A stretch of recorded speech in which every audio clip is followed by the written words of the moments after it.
കോഴിക്കോട് യുവാവിൽ നിന്ന് MDMA പിടികൂടി. പന്തിരാങ്കാവ് സ്വദേശി രമിത് ലാലിൽ നിന്നാണ് medical college police 73.80 gram MDMA പിടികൂടിയത്. രാഹുൽ കെ വിവരങ്ങളുമായിട്ട്. രാഹുൽ, ഇയാൾക്കെതിരെ നേരത്തെ ഇത്തരത്തിൽ കേസുകൾ ഉള്ളതാണോ?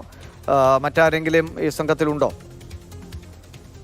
കോഴിക്കോട് നഗരത്തിൽ തുടർച്ചയായ ദിവസങ്ങളിൽ ലഹരിവേട്ട നടക്കുകയാണ്. ഇന്നിപ്പോൾ 73.8 ഗ്രാം MDMAയുമായാണ് യുവാവിനെ പിടികൂടിയിട്ടുള്ളത്. ഇയാൾ ചില്ലറ വിൽപ്പന തുടർച്ചയായി നടത്തിവരുന്ന ആളാണെന്നാണ് പോലീസ് പറയുന്നത്. മെഡിക്കൽ കോളേജ് പോലീസും അതുപോലെ ക്രൈം സ്ക്വാഡും ചേർന്നാണ് ഈ രമിത് ലാലിനെ, 20 വയസ്സ് മാത്രം പ്രായമുള്ള പ്രതിയെ മെഡിക്കൽ കോളേജ് പരിസരത്തെ ലോഡ്ജുകളും കോളേജുകളും കേന്ദ്രീകരിച്ച് ഇയാൾ വിൽപ്പന നടത്തിയിരുന്നു എന്ന വിവരം ലഭിച്ചുവെന്നാണ് പോലീസ് പറയുന്നത്. തുടർന്ന് നടത്തിയ പരിശോധനയിലാണ് ഇവത്തിൽ പിടിയിലാകുന്നത്. ബംഗളൂരു, ഗോവ എന്നിവിടങ്ങളിൽ നിന്നാണ് മയക്കുമരുന്ന് കൊണ്ടുവരുന്നത് എന്നുകൂടി പോലീസ് കണ്ടെത്തിയിട്ടുണ്ട്. അതുപോലെ തന്നെ വിൽപ്പനയുടെ ലഭിക്കുന്ന തുകയിൽ നിന്ന് സുഖജീവിതം നയിച്ചു വരികയായിരുന്നു പ്രതി എന്നുകൂടിയാണ് പോലീസ് വ്യക്തമാക്കുന്നത്. കൂടുതൽ പരിശോധനകൾ നടന്നു വരികയാണ്. കൂടുതൽ ആളുകൾക്ക് പങ്കുണ്ടോ തുടങ്ങിയ കാര്യങ്ങൾ പരിശോധിക്കുന്നു എന്നുകൂടിയാണ് മെഡിക്കൽ കോളേജ് പോലീസ് പറയുന്നത്.